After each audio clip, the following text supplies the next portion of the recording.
প্রিয় দর্শক, আমন্ত্রণ জানাচ্ছি চ্যানেলের নিয়মিত স্বাস্থ্য বিষয়ক অনুষ্ঠান বিআরবি হসপিটালস টেলিপ্রেসক্রিপশনে। দর্শক, আমরা এই অনুষ্ঠানে বিভিন্ন রোগ নিয়ে কথা বলে থাকি। আজকে আমরা কথা বলবো ডায়াবেটিসের সাথে কিডনির সম্পর্ক নিয়ে।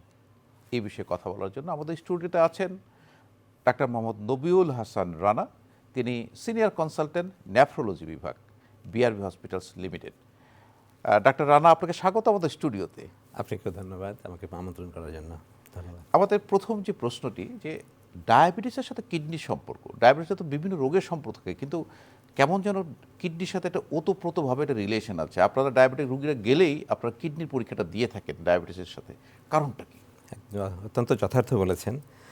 ডায়াবেটিস এমন একটা অসুখ, এটাকে আমরা বলি যে mother of all diseases. Diabetes থেকে যেভাবে কিডনি, ব্রেন, চোখ, হার্ট সমস্ত অর্গানগুলোই এফেক্ট করে। মাথার চুল থেকে পায়ের পাতা পর্যন্ত শুরু করে সমস্ত অর্গানগুলোকেই এই ডায়াবেটিস এফেক্ট করে। তো সেক্ষেত্রে এর কিডনিতে যে এফেক্ট করে, এটার হারটা যতগুলো কারণে কিডনি সিকেডি হয় বা ক্রনিক কিডনি ডিজিজ হয়, তার ভিতরে diabetes number 1। More than 50% of the CKD patients আর এর জন্যই হয়, ফর দ্য ডায়াবেটিসের কারণে হয়। আচ্ছা, এখানে কি একটা প্রশ্ন চলেই আসে যে ডায়াবেটিস আসলে আপনারা বলে থাকেন যে অনিয়ন্ত্রিত ডায়াবেটিস কন্ট্রোল নয়। আবার কেউ আছেন যারা খুব সিনসিয়ারলি হাঁটেন, খাওয়া কন্ট্রোল করেন, ইনসুলিন নিচ্ছেন, ডায়াবেটিস কন্ট্রোল আছে। তো এই দুইটা যে গ্রুপ, একটা ডায়াবেটিস কন্ট্রোল নেই তাদের, আর ডায়াবেটিস কন্ট্রোল আছে, দু ক্ষেত্রে কি সিকেডি হতে পারে? হ্যাঁ, দু ক্ষেত্রেই হতে পারে। খুব ইন্টারেস্টিং প্রশ্ন করেছেন আপনি। আমরা তো ডায়াবেটিস কন্ট্রোল করার জন্য সবসময় বলি, এবং অনিয়ন্ত্রিত ডায়াবেটিস থেকেই কিডনি ফেলিওর হওয়ার, বিকল হওয়ার সম্ভাবনাটা অনেক বেশি। তবে ডায়াবেটিস নিয়ন্ত্রণ থাকার পরেও হতে পারে। এখানে আরও অনেকগুলো ফ্যাক্টর আছে, হাইপারটেনশন আছে, জেনেটিক ফ্যাক্টর আছে, এরকম অনেকগুলো ফ্যাক্টর আছে। ডায়াবেটিস ভালো থাকার পরেও কিডনি এফেক্ট হতে পারে। আবার ডায়াবেটিস হলেই যে কিডনি ফেলিওর হবে এমনটি না, কিন্তু যাদের ডায়াবেটিস আছে তাদের ভিতরে মাত্র 30 to 40% কিডনি সিকেডি হওয়ার চান্স থাকে। বাকি 70 থেকে 60% কিন্তু কিডনি এফেক্ট হয় না। আচ্ছা, তো সেক্ষেত্রে আপনি বলছেন যে মানে মোর দেন 50% ক্ষেত্রে হলো ডায়াবেটিসই দায়ী সিকেডির জন্য। এক্স্যাক্টলি। আসলে সিকেডি কি, মানে কি ধরনের রোগ এটা আসলে? সিকেডি বলতে আমরা কি বুঝি? আচ্ছা, সিকেডিটা এত কমন হয়ে গেছে যে মানুষ বোঝে। আসলে সিকেডি মানে কিডনি বিকল। কিডনি বিকল দুভাবে হয়। একটা হচ্ছে আকস্মিক কিডনি বিকল হয়, যেটাকে আমরা অ্যাকিউট কিডনি ইনজুরি বলি। আর একটা আছে ধীর গতিতে কিডনি বিকল, যেটাকে আমরা সিকেডি বলি, বা chronic kidney disease. Chronic kidney disease সেটাতে কিডনিটা ধীরে ধীরে ধীরে ধীরে খারাপ হতে থাকে, এবং এটা এত ধীর গতিতে খারাপ হতে থাকে যেটা প্রথমে কোনো উপসর্গই দেখা যায় না, এবং পরবর্তীতে এটা ইরিভার্সিবল, মানে এটা ব্যাক করানো যায় না, এরকম একটা স্টেজে চলে যায়। তো ডায়াবেটিস থেকে যেটা হয়, আমি যদি একটু সংক্ষেপে দর্শকদের বোঝার জন্য বলি, যে ডায়াবেটিস কন্ট্রোল না থাকলে কিডনিতে যে অসংখ্য রক্তের ছাঁকনি থাকে, আপনি জানেন যেগুলো গ্লোমারুলাস, যেটা 1.5 মিলিয়ন এক একটা কিডনি, দুই কিডনি মিলে যে 3 মিলিয়ন বা 30 লক্ষ ছাঁকনি, এই ছাঁকনিগুলোর ভিতরে একটা ডিফেক্ট হয়, যার ফলে শুরুতে প্রোটিন লিক করতে থাকে। এবং ডায়াবেটিস থেকে যে কিডনির সমস্যা হয়, এটা সর্বাগ্রে ওই প্রোটিন লিক দিয়ে বোঝা যায়। আমরা প্রোটিন ইউরিয়া বলি, বা অ্যালবুমিন নামে একটা জিনিস, এটাকে ইউরিনে যেতে থাকে। কয়েক বছরে অ্যালবুমিন যেতে যেতে পরবর্তীতে গিয়ে যে ওয়েস্ট প্রোডাক্টগুলো বের করা কিডনির মেইন কাজ, যে দূষিত জিনিসগুলো, বর্জ্য পদার্থ বের করবে, সেটা করার ক্ষমতাটা হারিয়ে ফেলতে থাকে। তখন এই ক্রিয়াটিনিন নামক জিনিসটা বাড়তে থাকে, বা অন্যান্য বর্জ্য পদার্থগুলো বাড়তে থাকে, সেটাকে তখন আমরা কিডনি ফেলিওর বলি। বাট সিকেডি কিন্তু শুরু হয়েছে যখন অ্যালবুমিন লিক করতে শুরু করেছে কয়েক বছর আগে। তার মানে আপনি বলছেন যে সিকেডি যদি আমরা মানে ধরতে চাই, তাহলে ইউরিন আরএমই, যে একটা নর্মাল যে একটা পরীক্ষা আছে, ইউরিনের টেস্ট, সেখানে যখন অ্যালবুমিন লিক করছে বা প্রোটিন লিক করছে, তাহলে আমরা কিন্তু ধরে নিতে পারি যে সিকেডির দিকে আমরা যাচ্ছি, তখনই ট্রিটমেন্ট নেওয়া উচিত। এবং সেটাই এক্স্যাক্টলি স্টেজ, যে স্টেজে ইন্টারভেনশন করলে বা চিকিৎসা নিতে পারলে এটাকে সম্পূর্ণ ব্যাক করানো যায়। সো এই জন্য আমরা সবসময় বলি না যে সিকেডিটাকে প্রিভেন্ট করো, এটাকে প্রতিহত করার এই হচ্ছে আমরা নিয়মিতভাবে ইউরিন টেস্ট করে দেখব যে ইউরিনে অ্যালবুমিন যাচ্ছে কিনা। এই অ্যালবুমিন, গ্রস অ্যালবুমিন যাওয়ার আগে মাইক্রো অ্যালবুমিন নামে একটা জিনিস যেতে শুরু করে। সেই লেভেলে যদি আমরা ধরতে পারি যে মাইক্রো অ্যালবুমিন ইউরিয়া, যেটাকে ইনসিপিয়েন্ট ডায়াবেটিক নেফ্রোপ্যাথি বলে, সেক্ষেত্রে কিছু মেডিকেশন বেরিয়েছে, ডায়াবেটিস কন্ট্রোল তো করতেই হবে, তার পাশাপাশি আরও কিছু মেডিসিন বের হয়েছে যার দ্বারা এটাকে অ্যালবুমিন ইউরিয়াটাকে আমরা বন্ধ করে দিতে পারি। যদি অ্যালবুমিন ইউরিয়াটাকে বন্ধ করে দিতে পারি তাহলে কিন্তু সিকেডিতে আর প্রোগ্রেস করবে না, আর আগাবে না। এটা এই অবস্থা থেকে সম্পূর্ণ ব্যাক করানো সম্ভব। মানে আপনি বলছেন এটা একটা যে- আশার কথা কিন্তু মানে আমাদের যেটা জন্য। বলছেন যে এটা নতুন একটা মানে প্রক্রিয়া, যেটা অ্যালবুমিন লিক হচ্ছে, এই লিকটা যদি আমরা বন্ধ করতে পারি তাহলে কিডনিটা আবার সম্পূর্ণভাবে সুস্থভাবে কাজ করতে পারবে। সঠিক তো এই লিক বন্ধ করার উপায়গুলো কি? আপনি কি মেডিসিনের কথা বলছেন না কোনো নিয়ম কানুনের মধ্যে আছে? দুটোই। এক নম্বর হচ্ছে ডায়াবেটিস যথাযথভাবে কন্ট্রোল করতে হবে। আমাদের খালি পেটে 6-এর নিচে এবং ভরা পেটে 8-এর নিচে রাখতে হবে, এবং 4 মাস পর পর একটা টেস্ট করি আমরা HbA1c, যেটা 6.5%-এর নিচে থাকতে হবে। 2 নম্বরে ব্লাড প্রেশারটাকে খুব ভালো মাত্রে কন্ট্রোল করতে হবে। আমাদের টার্গেট ব্লাড প্রেশার হচ্ছে 130/80-র নিচে রাখতে হবে।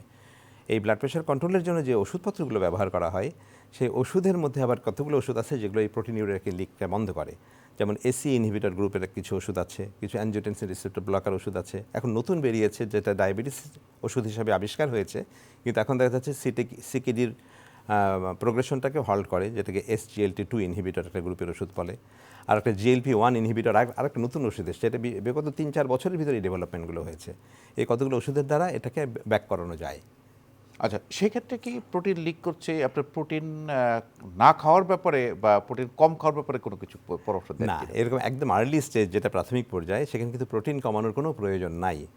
আমাদের দেশে একটা মিথ বলা যেতে পারে, যে একটা কুসংস্কার আছে, যে যখনই ধরা পড়লো যে আমার প্রোটিন যাচ্ছে বা কিডনির সমস্যা হচ্ছে, বলে যে প্রোটিন বন্ধ করে দাও, সমস্ত মাছ মাংস খাওয়া বন্ধ করে দাও। এটা একেবারেই ভুল।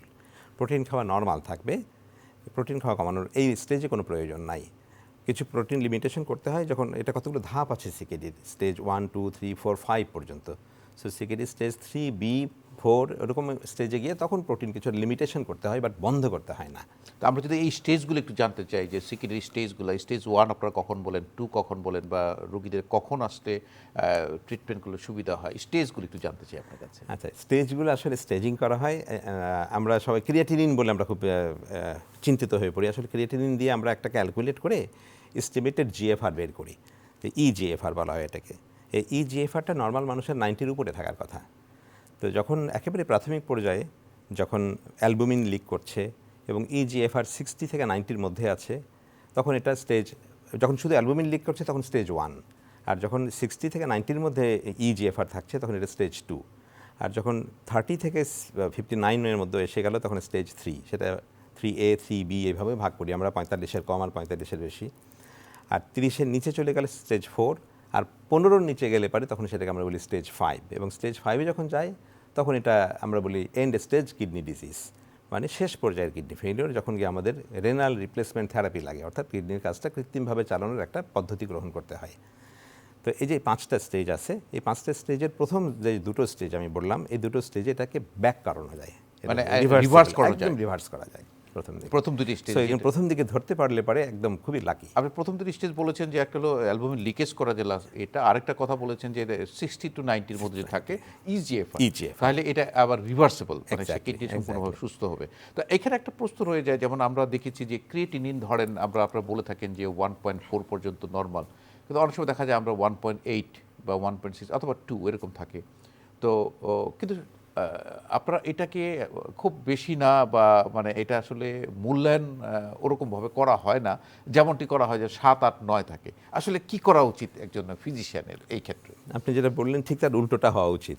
বরঞ্চ যখন প্রথম আর্লি স্টেজে যখন ক্রিয়েটিনিন 1.4, 1.5, 1.8 আপনি বললেন, তখনই সচেতন হতে হবে এবং তখনই এটাকে স্লো ডাউন বা হল্ট করানো যাবে।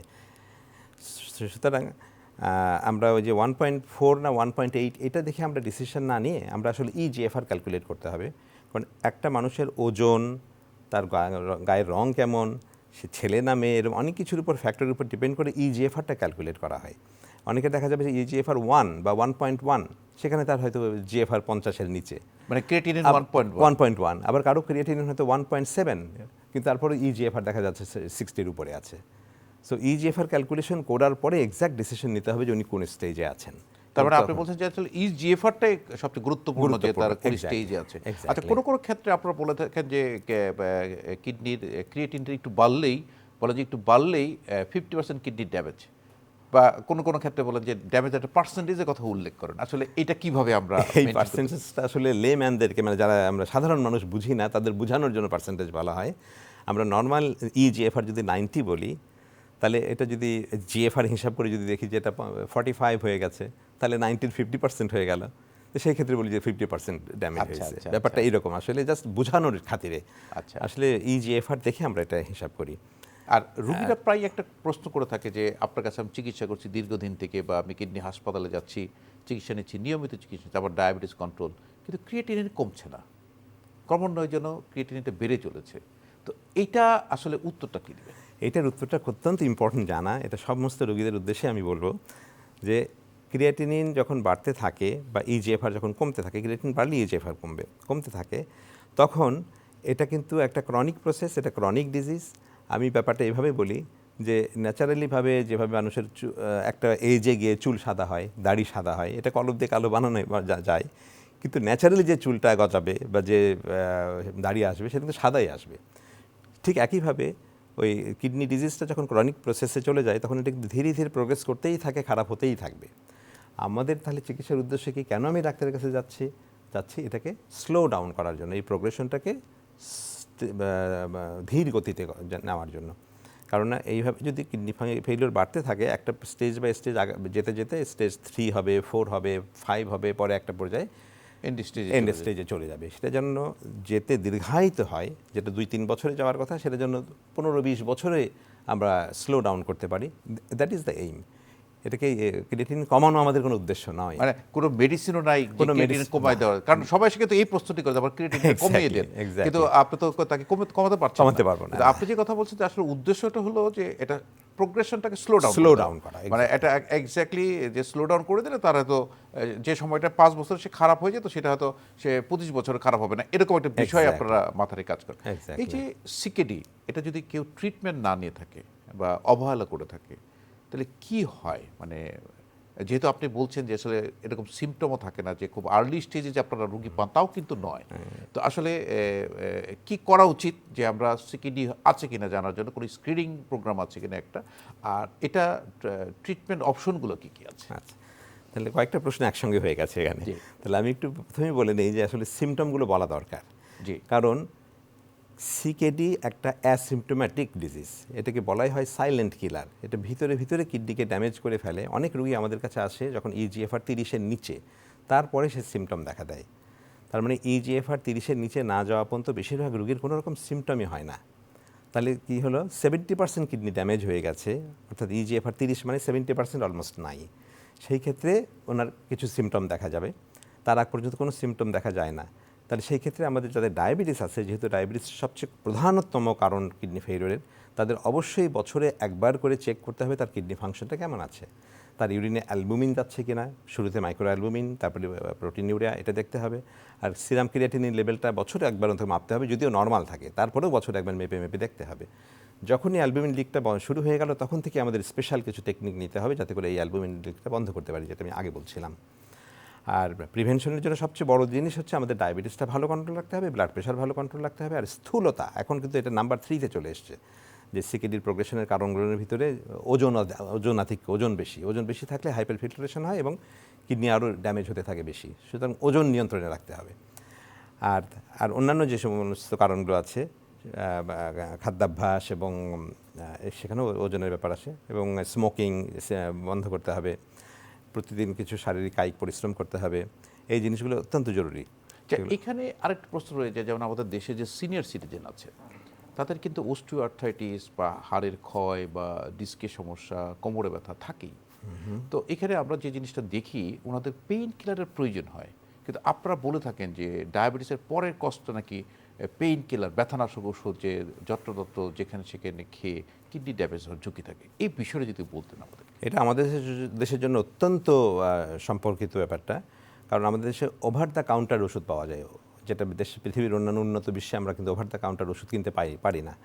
আমাদের দেশের মানুষ যে কোনো একটা ফার্মেসিতে গিয়ে আমাকে বললো যে আমার তীব্র মাথা ব্যথা বা কোমর ব্যথা হচ্ছে, আমাকে একটা ব্যথানাশক ওষুধ দিয়ে দেন, নিয়ে খেয়ে ফেললো। এবং এটা যে কত বড় ঝুঁকিপূর্ণ, তো কিডনি যাদের অলরেডি কিছুটা ফেইলিওর আছে বা কিডনি কিছুটা দুর্বল আছে, তীব্র ব্যথানাশক ওষুধ তারা যদি গ্রহণ করে, তাহলে তাদের কিডনি সাডেনলি ড্যামেজ হওয়ার সম্ভাবনাটা প্রচুর থাকে। তো সেই ক্ষেত্রে এই যে বয়স্ক মানুষদের কিডনির জিএফআর কিন্তু অলরেডি কমতে শুরুই করে দেয়, তখন যদি কেউ নিয়মিতভাবে ব্যথানাশক ওষুধ খেতে থাকে তখন কিডনিতে সেটা খুব খারাপ, সিকেডির প্রোগ্রেশনটাকে খুব দ্রুত খারাপের দিকে নিয়ে যায়। এটাকে একটা হচ্ছে যে দীর্ঘমেয়াদী যদি কেউ ব্যথানাশক ওষুধ খায় সেটাকে আমরা বলি অ্যানালজেসিক নেফ্রোপ্যাথি, সেটাও সিকেডির একটা কারণ। আর আরেকটা কারণ হচ্ছে সিকেডি আগে থেকে আছে, সেখানে একটা বা দুইটা ব্যথানাশক ওষুধ খেলেই হঠাৎ করে জিএফআর কমে যায়। এটা acute on the top of chronic CKD, মানে সিকেডি আগে থেকে আছে, সেখানে একটা ট্যাবলেট খেলেই যথেষ্ট সাঁই করে ধাম করে কমিয়ে ফেলা, সেটা অত্যন্ত ডেঞ্জারাস একটা কন্ডিশন। তো সেক্ষেত্রে ডাক্তারের পরামর্শ ছাড়া যেন সেক্ষেত্রে আপনি যেমন বলছেন যে আসলে কোনো কোনো ক্ষেত্রে সিকিডি পেশেন্ট একটা ওষুধ খাওয়ার পরে তার হার্ট শাটডাউন হয়ে গেল কিডনি, আরেকটা কথা বলছেন যে দীর্ঘদিন পেইন কিলার খেতে খেতে আস্তে আস্তে তার কিডনিটা বিকল হওয়া শুরু করে, এটা একটা কারণ। এখন এই যে সিনিয়র সিটিজেন যাদের ব্যথা আছে তারা কি করবে? আপনি তাদের ব্যথা তো কমার ব্যথা না, মানে ধরেন এই ব্যথাটা অস্টিওআর্থ্রাইটিস বা পেইন বা বাতের সমস্যা, তাদের ব্যথা থাকেই, কমপ্লেন থাকবে। তো সেক্ষেত্রে সে কি ওষুধ সেবন করবে তার ব্যথার জন্য? সবখানে যে ওষুধ সেবন করতে হয় এমনটি না। যদি অস্টিওপোরোসিস থেকে থাকে এটা চেক করে দেখতে হবে, তাহলে অস্টিওপোরোসিসের সুনির্দিষ্ট চিকিৎসা আছে। আর যে অস্টিওআর্থ্রোসিস থাকে খুব কমনলি বয়স্ক মানুষদের, তার জন্য কিছু ফিজিওথেরাপি নিয়ে কিছু ম্যানুভার করে কিছু ব্যায়াম করে এই জিনিসগুলোকে কন্ট্রোলে রাখা যায়। ব্যথা সম্পূর্ণ নির্মূল হবে না, কিন্তু কন্ট্রোলে রাখা যায়। আর ব্যথা কমানোর জন্য প্যারাসিটামল গ্রুপের ওষুধ খুব বেশি প্রয়োজন হলে খাওয়া যেতে পারে, সেটা ওরকম ব্যথানাশক না। আর একটা বলে নার্কোটিক অ্যানালজেসিক্স যেগুলো আছে, সেগুলো খুব বেশি ব্যথা হলে পারে মাঝে মধ্যে ব্যবহার করা যেতে পারে, তাকে রিলিফ দিতে হবে। তবে আমি জোর দেবো ফিজিওথেরাপি, ওই দিকে জোর দেওয়াটা বেটার হবে, এবং যে সমস্ত কাজ করলে ব্যথাগুলো বাড়ে সেগুলোকে অ্যাভয়েড করা, আর থেরাপি নেওয়া। মানে তারপরে ফিজিওথেরাপি এবং তাকে প্যারাসিটামল জাতীয় ওষুধ বিশেষ প্রয়োজন হয় সেক্ষেত্রে আপনি খাওয়ানো উচিত। এই যে সিকিডি পেশেন্টগুলো যখন এন্ড স্টেজে চলে যায়, যখন আমরা আটকাতে পারলাম না, চলে যায়, তখন আপনি ট্রিটমেন্ট অপশন দুটো বলছেন, যে একটা হচ্ছে হয় তাকে ট্রান্সপ্লান্টেশনে যেতে হবে অথবা ডায়ালিসিস যেতে হবে। আসলে ডায়ালিসিসের দিকে যাওয়ার যে ইন্ডিকেশনটা, কোন রোগীর ক্ষেত্রে ডায়ালিসিস প্রয়োজন হয়? সেটাই, আমরা যদিও চাই না যে কোনো রোগী ডায়ালিসিস পর্যায়ে যাক, কারণ কিডনি ফেলিওর হয়ে গেলে পারে যখন কিডনি নিজস্ব শরীর থেকে বর্জ্য পদার্থগুলো বের করতে সম্পূর্ণ অক্ষম, ইজিএফআর 15 নিচে নেমে গেছে, তখন আমরা বাধ্য হয়ে রেনাল রিপ্লেসমেন্ট থেরাপিতে যেতে চাই। এবং রেনাল রিপ্লেসমেন্ট থেরাপি মানে আপনি যেভাবে বললেন, একটা ডায়ালাইসিস আর একটা কিডনি প্রতিস্থাপন।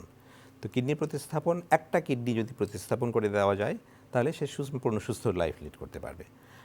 আর যেহেতু কিডনি প্রতিস্থাপন এত সহজলভ্যও নয় এবং সহজে হচ্ছে না, তাহলে ডায়ালাইসিস দুইটা আছে, একটা হচ্ছে হেমোডায়ালাইসিস আর একটা পেরিটোনিয়াল ডায়ালাইসিস। আগে আমি পেরিটোনিয়াল ডায়ালাইসিসটা বলে নিতে চাই। এটা একটা পেটের ন্যাচারাল ডায়ালাইসিস, এটা সিএপিডি বলে, কন্টিনিউয়াস অ্যাম্বুলেটরি পেরিটোনিয়াল ডায়ালাইসিস। পেটে একটা ক্যাথেটার সেট করে দেওয়া হয়, আর এবং পেটে যে ন্যাচারাল মেমব্রেন থাকে, পেরিটোনিয়াল মেমব্রেন, এই পেরিটোনিয়াল মেমব্রেন 24 ঘন্টা এটাকে ন্যাচারালি ওই ওয়েস্ট প্রোডাক্টগুলোকে বের করে, এবং ফ্লুইড ব্যালেন্স, কিডনি নর্মাল যে কাজ, সেই কাজটা এই পেরিটোনিয়াল মেমব্রেনই করে। মানে এখানে আলাদা করে কোনো কিছু আর লাগছে না। সো 2 লিটার ফ্লুইড পেটে যায়, এটা 6 ঘন্টা থাকে, আবার 6 ঘন্টা পর ওটা বের করে আবার 2 লিটার ফ্লুইড পেটে থাকে। এই সিএপিডি ফ্লুইড অনবরত পেটে থাকে, এটা হোম ডায়ালাইসিস, বাসায় বসেই রোগী নিতে পারে।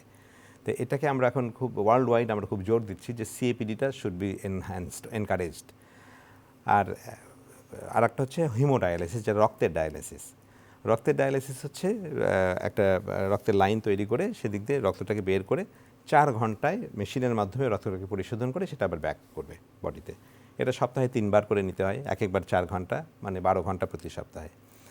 এখন দুটো পদ্ধতি অত্যন্ত ব্যয়বহুল, সেই জন্য আমরা কিডনি প্রতিস্থাপনটা সবচেয়ে বেস্ট অপশন বলে আমরা জোর দিই। তো যদি কিডনি প্রতিস্থাপনের কথাই আপনারা জোর দিয়ে থাকেন, তো কিডনি প্রতিস্থাপন কি আমাদের দেশে হয় কিনা, বা এখানে কিছু লস আছে, কিছু আইন কারণ আছে, তো এগুলো খুব আমাদের দেশে অ্যাভেলেবল কিনা কিডনি প্রতিস্থাপনটা? সারা বিশ্বের কথা যদি আমি বলি, সবখানেই, আপনি আমাদের দেশের কথা বলছেন, তো বিশ্বের কথাই বলি, সমস্ত জায়গায় মৃত ব্যক্তির কিডনি নিয়ে সেটা প্রতিস্থাপন করা হয়। একজন মৃত ব্যক্তি যদি কিডনি দান করে, দুটো কিডনি নিয়ে 2টা কিডনি পেশেন্ট সার্ভাইভ করে যায়। এবং শুধু কিডনি নয়, তার পাশাপাশি একজন মৃত ব্যক্তি অনেকগুলো অর্গানই দান করতে পারে, তো যেটা আমাদের দেশে এই ইনফ্রাস্ট্রাকচারটা এখনো গড়ে ওঠে। আমাদের দেশে রেটিনাটা চালু আছে, শুধু রেটিনা চালু আছে।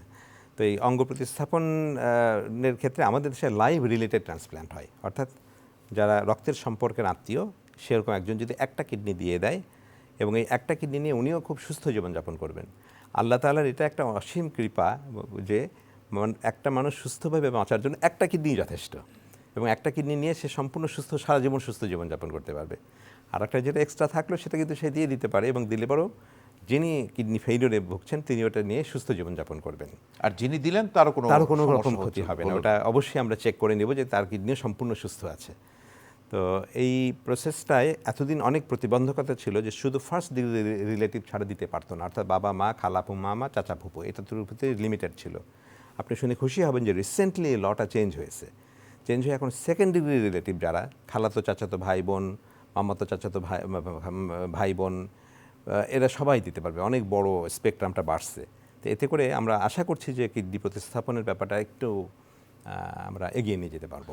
তো সেক্ষেত্রে এটা তো আমার মনে হয় যে যৌক্তিক, মানে সেকেন্ড ডিগ্রি ভাই Second degree টাও allow করা হয়েছে। একটা চক্র ছিল যেটা আমরা পত্রপত্রিকা মিডিয়ার মধ্যে দেখেছি যে কালাইতে, মানে খুব সম্ভবত জয়পুরহাটে কালাই। কালাই, সেখানে নাকি মানুষের কিডনি বেচা কিনা হতো আর কি, বিক্রি হতো। এবং আমাদের মানুষের সচেতনতার কারণে, মিডিয়ার কারণে আসলে এটা এখনো অনেকটাই বন্ধ হয়ে গেছে, কারণ আত্মীয় ছাড়া তো আর এখন ডোনেট করা যায় না। তো সেটা আমাদের দেশে আপনি বলছেন যে কিডনি প্রতিস্থাপন আমাদের বাংলাদেশ মেডিকেল ইউনিভার্সিটি এবং ঢাকা মেডিকেল কলেজে অনেকখানি হচ্ছে, এখন প্রাইভেট সেক্টর অনেকগুলো হচ্ছে, অনেকখানি হচ্ছে কিডনি প্রতিস্থাপন। এখন অনেকগুলো সেন্টার হয়েছে বাংলাদেশে এবং সবখানেই এখন কম বেশি হচ্ছে। অ্যাজ এ নেফ্রোলজিস্ট আপনার কাছে যদি আমি জানতে চাই যে অনেকে তো অপারেশন ভয় পায় যে আমি কিডনি ট্রান্সপ্লান্ট যাব না, আমি ডায়ালাইসিস করব। আসলে ডায়ালাইসিস যদি একবার করতে তাহলে সারা জীবন করতে হবে এক, আর ট্রান্সপ্লান্ট করলে সে তার লংজিভিটি কীরকম, মানে কতদিন সে বাঁচতে পারে, বা একটা কিডনি দিয়ে কোনো জটিলতা হয় কিনা? আচ্ছা, কিডনির ডায়ালাইসিসের মাধ্যমে একটা মানুষ, এটা ডিপেন্ড করে অনেকগুলো ফ্যাক্টরের উপরে, যে তার অন্যান্য কোমরবিডিটি বলি, সে যদি ডায়াবেটিক হয়ে থাকে, তার হাইপারটেনশন থাকে, তার হার্ট ফেলিওর থেকে থাকে, তার যদি সিওপিডি বা অন্যান্য লাংসের জটিল রোগগুলো থেকে থাকে, সেক্ষেত্রে তার অন্য কারণে তার জটিলতাগুলো দেখা দেয়। শুধু ডায়ালাইসিস করে একটা পেশেন্ট অনেক বছর ভালো থাকতে পারে। এটাকে এক্সাক্ট ফিগার বলা ঠিক হবে না, অনেক দিনই ভালো থাকতে পারে, অ্যারাউন্ড 20 ইয়ার্সের মতন ভালো থাকতে পারবে যদি রেগুলার সে ডায়ালাইসিস নেয়। কিন্তু এটা ব্যয়বহুল হওয়ার কারণে অনেক পেশেন্টই দেখা যায় একটা সময় এসে ডিসকন্টিনিউ করে ফেলে।